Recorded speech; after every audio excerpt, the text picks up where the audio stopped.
झूठ है। ना तो ये लेजिस्लेशन खुद करते हैं और ना ही इनकी ये ताकत है कि कोई लेजिस्लेशन करके उसके ऊपर इम्प्लीमेंट कर दें। ये जहाँ से कानून बन के आते हैं ये एज़ इट इज़ उसको इम्प्लीमेंट कर रहे होते हैं। और ये सहाफ़ियों की ज़ुबानबंदी, आज़ाद मनश लोगों की ज़ुबानबंदी के लिए ये सारे कवानीन बनाते हैं ताकि इस मुल्क के अंदर कोई हक और सच की बात ना कर सके। अभी लेटेस्ट पोजीशन ये है कि क्वेटा के अंदर हमारा रूल ऑफ लॉ पे कन्वेंशन था, तो वहाँ पे इन्होंने हमारे जनरल सेक्रेटरी मुअज़्ज़म भट्ट साहब के ख़िलाफ़ पर्चा दर्ज किया, जो कि ILF पाकिस्तान के जनरल सेक्रेटरी हैं। वो कहते तो ये भी हैं कि मेरे ख़िलाफ़ भी वही पर्चा है। कहते ये हैं कि शहरियार अफरीदी, शानदाना गुलजार, अपना हमारे प्रेसिडेंट PTI जो हैं दाऊद शाह, हलीम आदिल शेख, इनके ख़िलाफ़ एक ऐसा पर्चा है कि रियासत मुखालिफ नारेबाजी, रियासत मुखालिफ को चॉकिंग है। कहीं रियासत मुखालिफ को एक लफ्ज़ दिखा दिया जाए तो हम खुद अपनी गिरफ़्तारियाँ देने को तैयार हैं। हमसे ज़्यादा इस रियासत से कोई प्यार नहीं करता। हम जो वकील हैं वो रूल ऑफ लॉ पे बिलीव करते हैं। यहाँ रूल ऑफ लॉ की धज्जियाँ बखेरी जा रही हैं और रूल ऑफ लॉ नाम की कोई चीज़ नहीं इस मुल्क में रह गई। अभी रूल ऑफ लॉ की बदतरीन मिसाल इस मुल्क में जो अज़हर मशवानी साहब के 2 भाइयों को किडनैप किया हुआ है, वो आप देखें कि इससे पहले भी उनको अबडक्ट किया गया और वालिद साहब जो उनके काजी हबीबुर्रहमान हैं उनको 6 दिनों के बाद छोड़ा। उनके एक भाई ज़हूर को जो है वो 145 दिनों के बाद रिलीज़ किया। और इसी हाई कोर्ट ने वहाँ पे डायरेक्शन दी कि they are not to be arrested. उनका कसूर क्या है? अब उनके कसूर को मैं बताऊं, उनका कसूर ये है कि वो सोशल मीडिया इमरान खान की जो टीम थी उसको हेड करते थे। आज तमाम कवानीन सोशल मीडिया और मीडिया के ऊपर कदगन लगाने के लिए बनाए जा रहे हैं। वो चाहे फायरवॉल की सूरत में हो, वो चाहे इस डेफेमेशन एक्ट की सूरत में हो, वो सारे के सारे ये समझते हैं कि जो माइंडसेट चेंज हुआ है वो इस सोशल मीडिया, जब आप मीडिया को इजाज़त नहीं देंगे कि वो हक़ाइक़ को ऑन एयर कर सकें, किसी का नाम चला सकें, किसी की तस्वीर चला सकें, जब उसके ऊपर आप ब्लैकआउट करेंगे तो फिर सोशल मीडिया ही एक ऐसी डिवाइस बचती है, एक ऐसा सिस्टम बचता है और जिसने मुल्क में अवाम को शऊर दिया है। और उस शऊर को आप चाहते हैं कि शायद ये किसी की नफ़रत में है। नहीं, दरअसल ये शऊर वो है जो अपने हकूक़ को हासिल करने के लिए कोई शख्स आवाज़ उठाता है, उस आवाज़ को दबाया नहीं जा सकता। हाँ, आज जो उनको उठा लिया है, हमने ये पिटीशन जुमे वाले दिन लगाई थी, एक दिन भी किसी को गैर कानूनी हिरासत में नहीं रखा जा सकता। आपने पहले दिन ये जवाब दिया कि जी वो CTD के पास नहीं है, वो पंजाब पुलिस के पास नहीं है। आप देखें कि इनका अपना लेटर है, जिस लेटर के अंदर एजेंसीज़ खुद तस्लीम कर रही हैं कि उसकी बीवी जो है, अज़हर मशवानी की बीवी को, जो जब उन्होंने फ्लाई किया, ये रिकॉर्ड पे मौजूद है, ये लेटर है जिसके अंदर MI की इंस्ट्रक्शंस के ऊपर उन्होंने शोकाज नोटिस दिए हुए हैं सर्टन एम्प्लॉइज़ को कि वो बाहर कैसे गई। भाई, ट्रैवल करना हर एक का हक है। आपने अगर कोई लिस्ट में किसी का नाम डाला है, आप उसको वहाँ रोक लेते हो।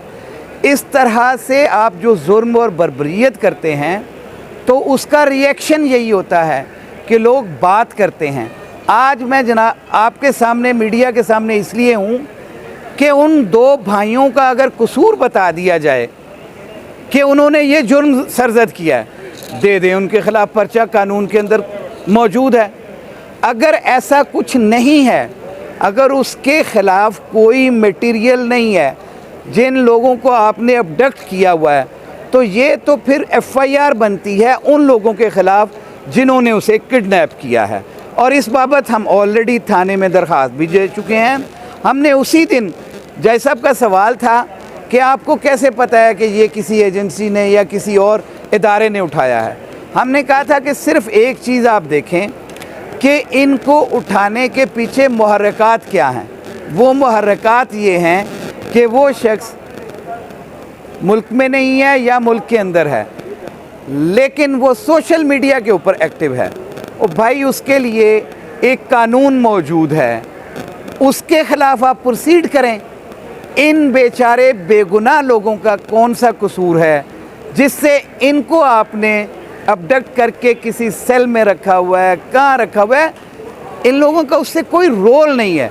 जिस शख्स का कोई कानून तोड़ने का अमल है उस पर तो आप बात कर सकते हैं, लेकिन जो कानून के ऐन मुताबिक चल रहे हैं, अज़हर मिशवानी का क्या कसूर है? अज़हर मिशवानी का सिर्फ इतना कसूर है कि वो मीडिया के ऊपर हक और सच की बात करता है, इसके अलावा तो कोई कसूर नहीं है। कोई उसकी ऐसी पोस्ट दिखा दें, कोई उसका ऐसा टिकर दिखा दें जिसमें रियासत मुखालिफ कोई एक लफ्ज़ भी इस्तेमाल किया हो, ऐसा कुछ नहीं है। इस फस्तायत से बाज आना चाहिए। अभी हमारा केस पेंडिंग है। मैं केस के हवाले से सिर्फ इतना कहूँगा कि फ़ैसला कोर्ट ने करना है, अदालत ने करना है, लेकिन जिस तरह से ये जुल्म और बर्बरियत है इसको ख़त्म होना चाहिए। और उन जैसे कि फ़र्स्ट हाफ में हमने कुछ रिस्पोंडेंट्स बनाए थे नए, सेक्रेटरी होम को भी और बाकी जो रिक्वायर्ड थे। आज अज़हर मिशवानी के भाइयों की बाजियाबी के इस केस के अंदर अभी अदालत ने डायरेक्ट किया है सेक्रेटरी होम को भी, और जो एडिशनल IG आए हुए थे उनको भी ये डायरेक्ट किया है कि जो आपने फ्रांसिक करवानी है, जो USP उनको पेश की गई थी, तो उसमें उन्होंने बड़ा वाज़े तौर पे पूछा कि क्या उनके चेहरे विजिबल हैं, वो कौन लोग हैं जो इनको उठा के लेके गए हैं। ये शरीफ शहरी जो है, अगर इनको घरों से उठाया जाता रहेगा तो फिर इस मुल्क में जंगल का कानून होगा। जब जज साहब ने कहा कि ज़रा रिपोर्ट प्रॉपरली दीजिएगा, कि रिपोर्ट क्योंकि बदल जाती हैं अक्सर व पेशतर, तो फिर इसके ऊपर जज साहब ने कहा कि लेट देम डू इट। इसमें एक बहुत बड़ा मैसेज था और जज साहब ने बड़ा वाज़े तौर पे कहा है कि ये जो स्टांस होता है कि जी मेरे पास नहीं है, जी हमें नहीं पता, ये पता नहीं किसके पास है, इस बात को अपने जहन नशीन कर लें कि you have to produce the corpus before this court, और अगर आप पेश नहीं करेंगे तो फिर उसके कॉन्सिक्वेंसेस भी वही होंगे।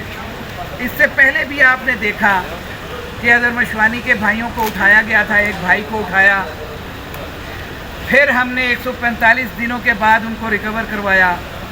आज भी हमारा तकाजा यही है कि ना आप इनको तोड़ सकते हैं, ना गैर कानूनी हिरासत में रख के आप डिज़ायर्ड रिज़ल्ट्स हासिल कर सकते हैं।